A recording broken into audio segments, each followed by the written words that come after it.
அனைவருக்கும் வணக்கம். நான் உங்கள் தமிழ்மணி.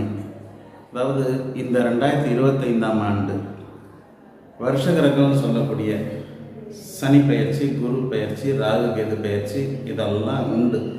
அதில் இந்த மார்ச் மாதம் 29ஆம் தேதி இரவு 9:44 மணி அளவில் சனி பகவான் கும்பராசியிலிருந்து மீனராசிக்கு திருக்கணித பஞ்சாங்க முறைப்படி சஞ்சாரம் செய்கிறார், பெயர்ச்சி அடைகிறார். அப்போ ஏழரை சனியின் பாதிப்புகள்ங்கிறது இந்த மீனராசிக்கு உண்டு.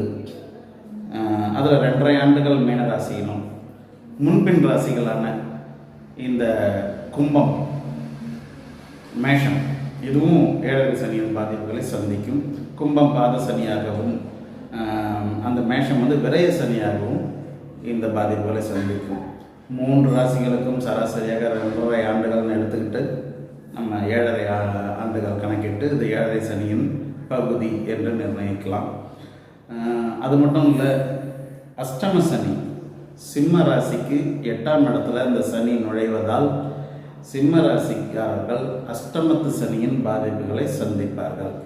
அஷ்டமத்து சனிங்கிறது ஒன்றும் இல்லை, பொதுவாக சொல்கிறேன், மன சஞ்சலம், ஒரு சில நஷ்டங்கள், காரிய தடைகள், வெற்றிகளை பெறறதுக்கு நம்ம போடுற முயற்சி நிச்சயமாக தடை ஏற்படுறது மட்டும் இல்லை, தொடர்ந்து முயற்சி 3-4 தடவை பண்ணி தான் வெற்றி அடைய முடியுங்கிறது தான் அந்த இடத்துல.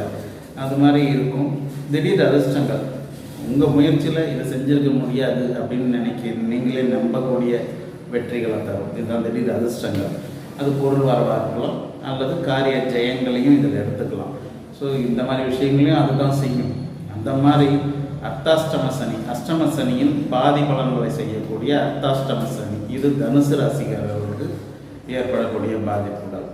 சரி, இந்த மாதிரி பாதிப்புகள்லேருந்து விடுபடும் ராசிகள்னு எடுத்துக்கிட்டால் ஏழரை சனியின் பாதிப்புகள்லேருந்து மகர ராசி விடுபடுகிறது. அஷ்டம சனியின் பாதிப்புகள்லேருந்து கடக ராசி விடுபடுகிறது. அர்த்தாஷ்டம சனியின் பாதிப்புகள்லேருந்து விருச்சிக ராசி விடுபடுகிறது. இந்த ஏழரை சனியின் பாதிப்புகள்னு எடுத்துக்கு நம்ம சொல்கிறது தான் பெருசாக பயப்படுறாங்க. ஒன்றும் இல்லைங்க, மாதம் பயிற்சி ஆகுது. சூரியன், புதன், சுக்கிரன் இப்படின்னு எல்லாம். ஆனால் இந்த கிரகங்களுக்கெல்லாம் நம்ம இந்த டிபேட் நடத்துகிறதோ பலன்களை வாங்கி படிக்கிறதோ இதெல்லாம் பண்ணலை. அப்படின்னா என்னென்னா, வருட கிரகங்கள் ராசியில் ஓராண்டு குரு பயணம், அது மாதிரி 1.5 ஆண்டுகள் ராகு கேதுவின் பயணம், 2.5 ஆண்டுகள் சனியின் பயணம். இது இப்படி இருக்கிறதுனால என்னென்னா, வாழ்வின் மிகப்பெரிய தாக்கங்களே அது ஏற்படும். தாக்கங்கள்னால் இன்பமும் உண்டு, துன்பமும் உண்டு. தாக்கம்னா துன்பம்னு மட்டும் நினைக்கக்கூடாது.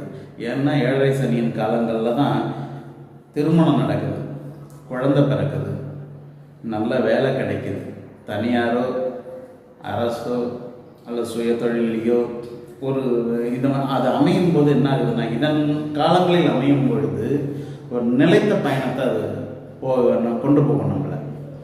ஸோ அதனால் இந்த சனி பயிற்சி இதெல்லாம் நம்ம முக்கியமாக நம்ம பார்க்குறோம், ரொம்ப அதில் ஆர்வமாக.